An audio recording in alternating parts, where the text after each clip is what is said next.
Good morning class 12 subject maths में exercise 4.5 का आप लोग के द्वारा पूछे गए थे क्वेश्चन 17 एंड 18। इसके सॉल्यूशन मैं आपको बता रही हूँ। जहाँ पर आपको प्रॉब्लम होगी तो फिर से आप मेरे से पूछ लीजिए। इसमें आपसे ये कहा गया था कि यदि ए कोई 3 × 3 कोटि का अवयव है तो उसके एडजॉइंट ए का डिटर्मिनेंट का मान किसके इक्वल आएगा। तो इसके लिए एक फॉर्मूला भी यहाँ से निकलेगा। इसमें हमने कहा यदि ए कोई 3 × 3 कोटि का अवयव है तो हमने फॉर्मूला पढ़ा था A into adjoint A is equal to adjoint A into A equal to determinant A into I. ये आपको मैंने बताया था। तो इसमें मैंने आपसे ले लिया यहाँ पर A into adjoint A equal to determinant I. I क्या पढ़ा है हमने, तत्सम का अवयव होता है। तो यहाँ पर 3 × 3 कोटि का अवयव है एक ए, तो उसका तत्सम अवयव क्या हो जाएगा 1 0 0 0 1 0 0 0 1। अब डिटर्मिनेंट ए इंटू आई का है, अवयव में उसके बाहर किसी भी एलिमेंट से अगर हम गुणा करते हैं तो वो उसके प्रत्येक अवयव से गुणा हो जाता है, राइट। तो मैंने यहाँ डिटर्मिनेंट ए से प्रत्येक पद को क्या कर दिया, गुणा कर दिया। उसमें फिर हमने एडजॉइंट ए का डिटर्मिनेंट का मान निकालना है, तो हमने दोनों तरफ इसमें क्या ले लिया, डिटर्मिनेंट। जब अवयव में डिटर्मिनेंट लेते तो अवयव का चिन्ह किस में चेंज हो जाता है, डिटर्मिनेंट यानी सारणिक में। तो इसके बाद मैंने अगला स्टेप क्या किया, इसमें जो आपका यहाँ पर है R1 R2 R3 तीनों से मैंने डिटर्मिनेंट ए को अंदर से ले लिया कॉमन। तो 3 बार कॉमन लिया तो क्या बन जाएगा, डिटर्मिनेंट ए का होल क्यूब। अंदर डिटर्मिनेंट बचेगा डिटर्मिनेंट 1 0 0 0 1 0 0 0 1। R1 के सापेक्ष प्रसारण करोगे तो इसका मान हो जाएगा 1 के इक्वल। तो आपका यहाँ पर क्या हो गया, डिटर्मिनेंट ए का क्यूब। अब हमने फॉर्मूला पढ़ा है कि determinant A B equal to determinant A into determinant B होता है। तो मैंने LHS में यही फार्मूला यूज़ किया। तो determinant A into determinant adjoint A is equal to determinant A cube. क्योंकि यहाँ पर डिटर्मिनेंट ए है, यहाँ डिटर्मिनेंट ए क्यूब है, तो एक पावर इससे क्या हो जाएगी, इसकी कैंसिल हो जाएगी, राइट।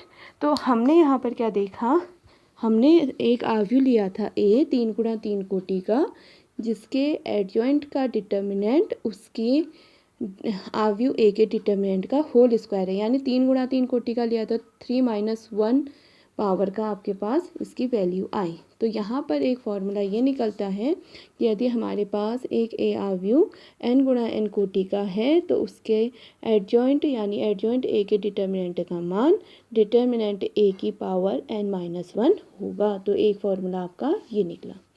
18वां क्वेश्चन था, आपको एक व्युत्क्रमणीय अवयव दिया है जिसमें आपसे पूछा गया था कि डिटर्मिनेंट ए इनवर्स का मान कितने के इक्वल आएगा।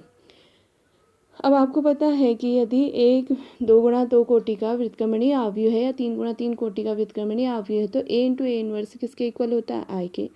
हमने डिटर्मिनेंट ए इनवर्स निकालना था तो हमने क्या किया, दोनों तरफ डिटर्मिनेंट कर दिया। फिर सूत्र हमने पढ़ा determinant A B equal to क्या होता है, determinant A into determinant B. तो यहाँ से मैंने फॉर्मूला यूज़ किया।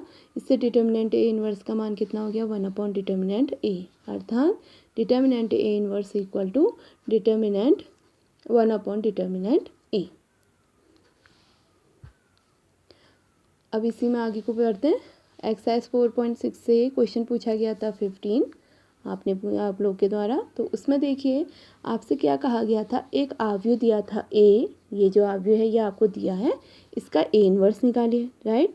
उसके बाद समीकरण निकाय दी गई थी, तो उस इन्वर्स का यानी ए इन्वर्स, इस अवयव के इन्वर्स का प्रयोग करके उस समीकरण निकाय का आपको यहाँ पर क्या निकालना था, हल निकालना था। तो ये तो आपको पता है कि इन्वर्स कैसे निकालते हैं। सबसे पहले दिए गए अवयव का डिटर्मिनेंट की वैल्यू निकालते हैं। वो 0 के इक्वल नहीं है तो व्युत्क्रमणीय है तो इसका मतलब उसका इन्वर्स निकलेगा। अगला स्टेप होता है उसके सहगुणनखंड निकालते हैं। ये अब आपने 3 एक्सरसाइज लगातार कर दी है, इसमें आपको अब आ गया होगा। सहगुणनखंड निकालने के बाद हम एडजॉइंट ए निकालते हैं। अब मैंने देखा यहाँ पर अवयव बी नहीं लिखा, तो अभी तक मैंने आपको सिखाया था पहले बी लिखते हैं फिर बी डैश करते हैं। तो आप ये फॉर्मूला भी लिख सकते हो।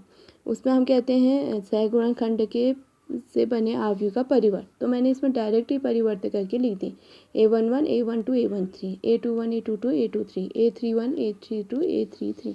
तो हम इसको भी फॉर्मूला यूज़ कर सकते हो। तो इससे हमारा किसका मान निकल गया, एडजॉइंट ए का मान निकल गया।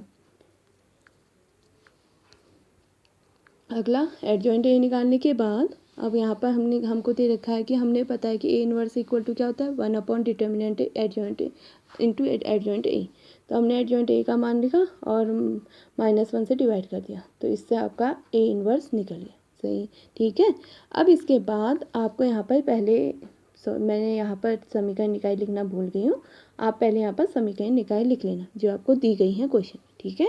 तो उसके बाद आप दिए गए समीकरण निकाय को अगला स्टेप क्या था, ए एक्स इक्वल टू बी के रूप में लिखते हैं, जहाँ ए एक्स वाई जेड के गुणांकों से मिलकर बनने वाला अवयव, बी अचर पद से मिलकर बनने वाला अवयव और एक्स चर पदों से मिलकर बनने वाला अवयव है।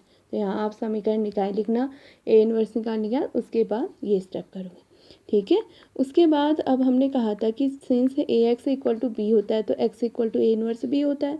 अब जो कि आपने ए इन्वर्स पहले से ही निकाल रखा है तो आप दोबारा उस मेथड को नहीं करेंगे।